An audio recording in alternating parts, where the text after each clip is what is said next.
Welcome to the Invite Health podcast, where our degreed healthcare professionals are excited to offer you the most important health and wellness information you need to make informed choices about your health.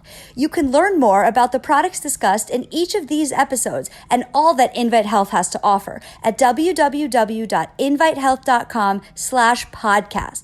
First-time customers can use promo code podcast at checkout for an additional 15% off your first purchase. Let's get started.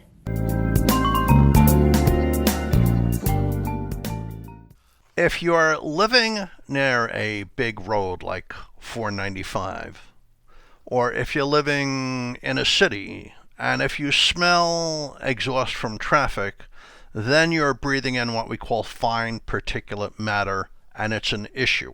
If there's too much exposure to that, it causes problems. It's very toxic.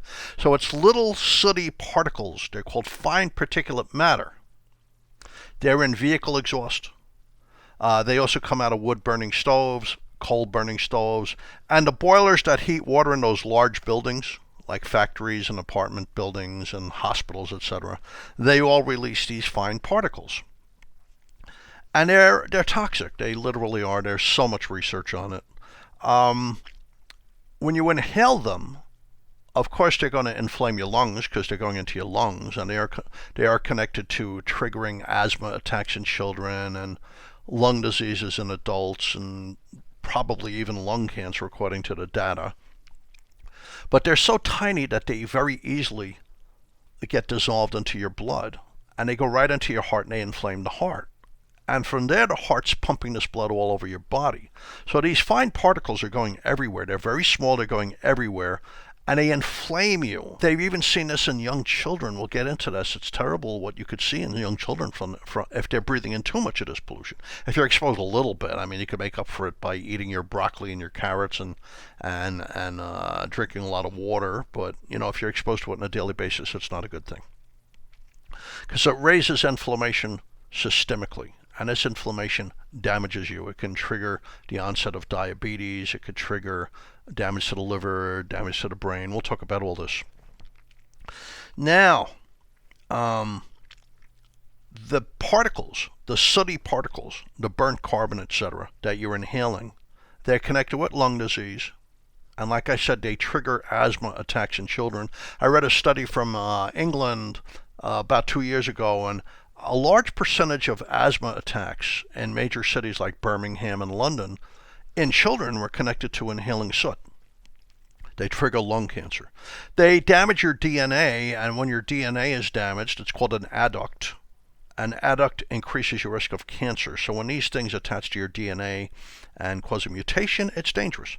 They trigger heart attacks, fatty liver, because when it's getting pumped around the body, these do go through your liver and they inflame the liver, and you wind up with a buildup of scar tissue in your liver.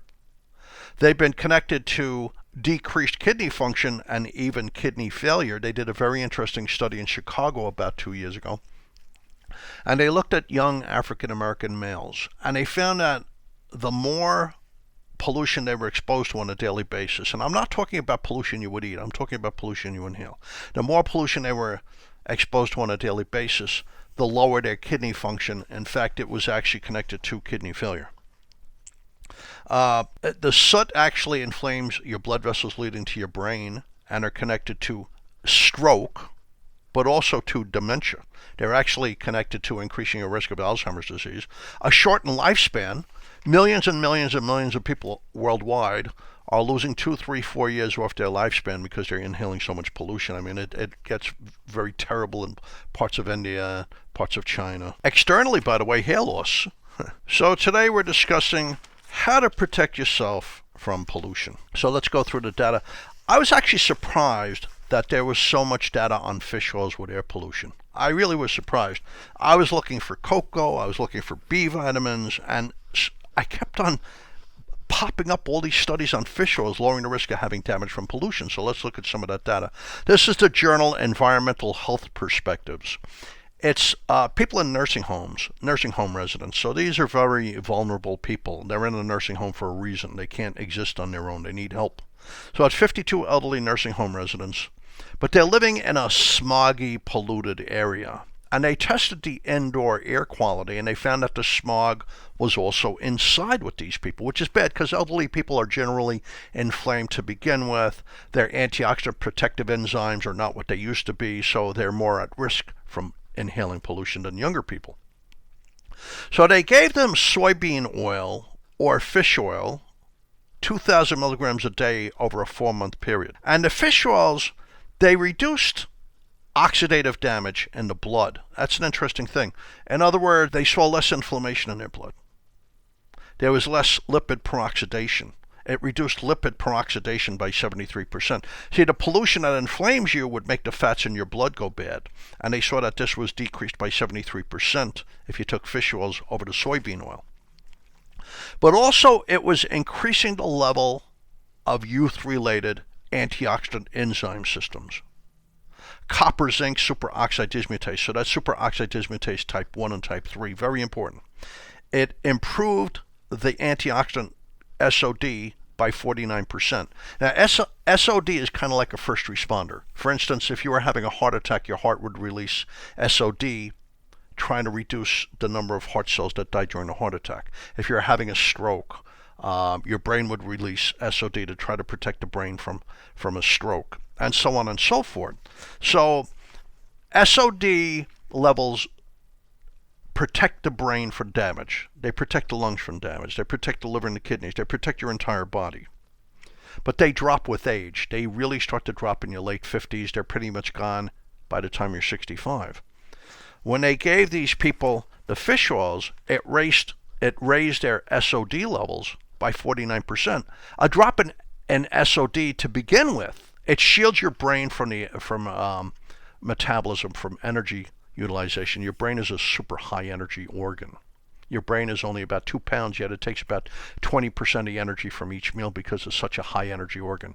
And a byproduct of all this energy utilization is free radicals. Free radicals can kill cells. They can mutate cells, they can damage cells, they can kill cells. So your brain has to be loaded with this superoxide dismutase to protect itself, yet it drops like a rock. By the time you're 65, it's pretty much gone. And that's one reason why you're opening a window of opportunity to develop dementia, shrinkage of the brain, stroke. This brought back the SOD by 49%.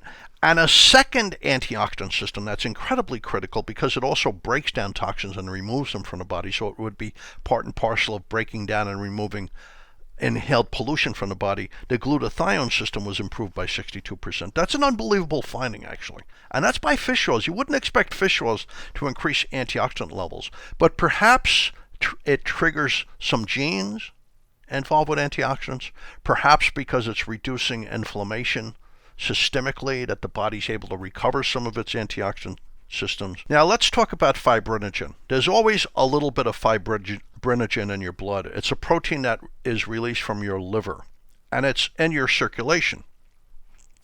And it's needed to form a clot so that if you have a wound, a cut, you don't bleed to death. So fibrinogen turns into a clot. So you need a certain amount of it. However, an elevated level of fibrinogen is dangerous because it leads to blood clots that should not happen.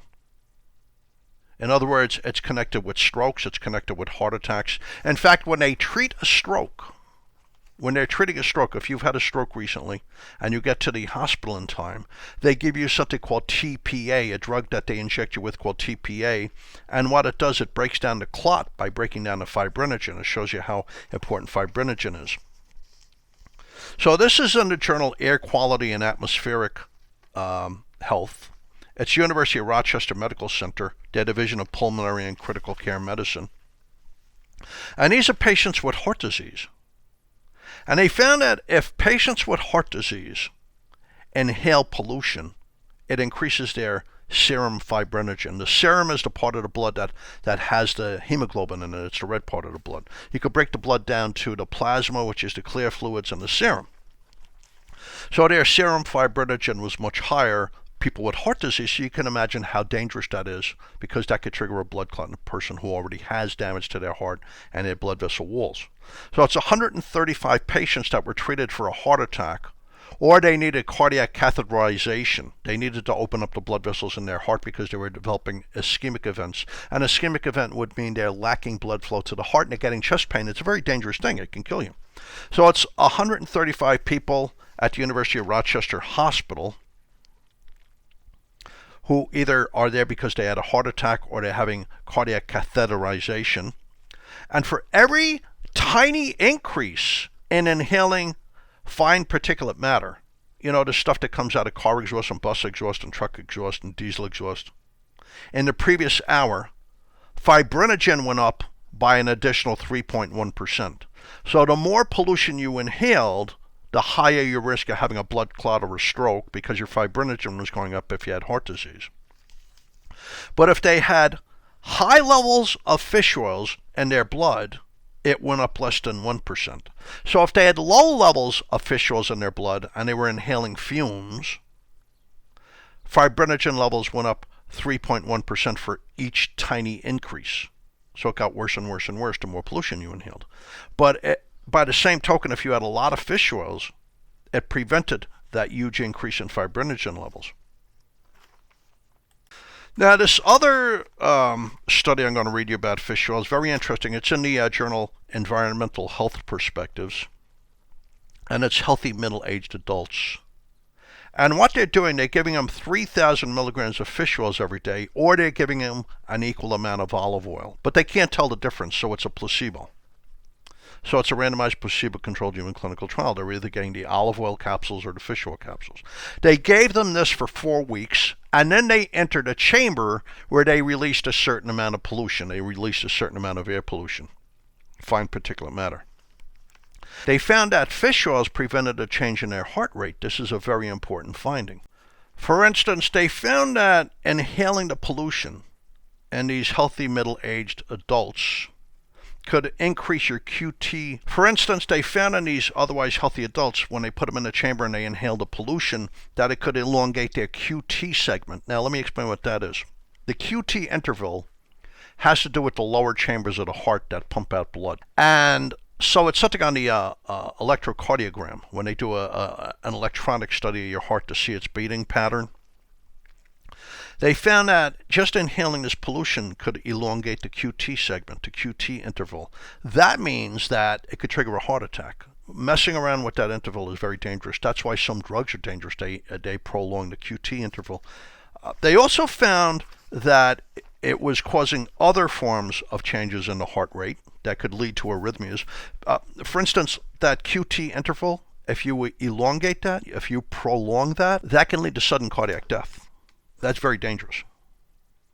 So fish oils prevented a prolongation of the QT interval, but they also prevented a rise in blood fats. They found that breathing in these toxins was increasing 2 types of blood fats. VLDL, you've heard of LDL, bad cholesterol. VLDL is just as vicious. And triglycerides, 2 kinds of greasy fat that leads to heart disease. Olive oil did not prevent this. It was the fish oils, which is pretty interesting. Now, cocoa is a second line of defense against pollution. It would be hard to get your kids to eat enough fish to protect them. Fish oil capsules tend to be too large for kids to swallow. You can always give them a liquid or a chewable fish oil where they add flavoring to it. But you know they're going to do cocoa. And cocoa is loaded with good things. For instance, it has flavin-threols. Flavin-threols are a kind of polyphenol, a kind of antioxidant that are strongly connected with lowering inflammation in the heart and lowering your Framingham risk score. Your Framingham risk score looks at things like your blood pressure and your cholesterol. And if your Framingham risk score is high, you have an increased risk of having a heart attack or stroke over the next 10 years. You want the Framingham risk score to be low, and there's absolute proof that cocoa lowers your Framingham risk score. We know it's really good for your heart. So, and we know that it lowers HSCRP. That's a very important finding. HSCRP is a blood test. It indicates if it's elevated that you have inflammation in your heart and your circulatory system. There's this persistent chronic low-grade inflammation that can clog your arteries and make the clogged arteries inflamed, which of course make the plaque vulnerable to breaking off, which can lead to a stroke or heart attack.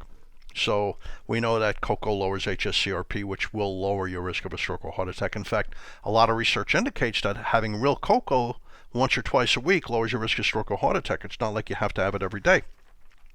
But the University of Missoula in Montana did a series of these studies.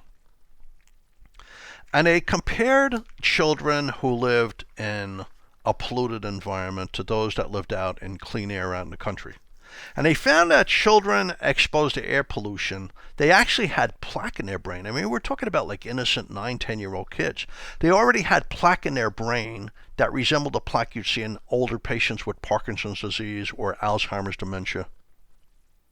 And they had inflammation in their bloodstream, and it affected them academically. It actually affected their thought processes. So in several studies, they gave them real cocoa. And within 9 to 21 days, they found that the high-quality cocoa absolutely was reducing inflammation in their body. And the kids started to come back academically. They started to do better in memory studies and studies of focus and all these academic skills.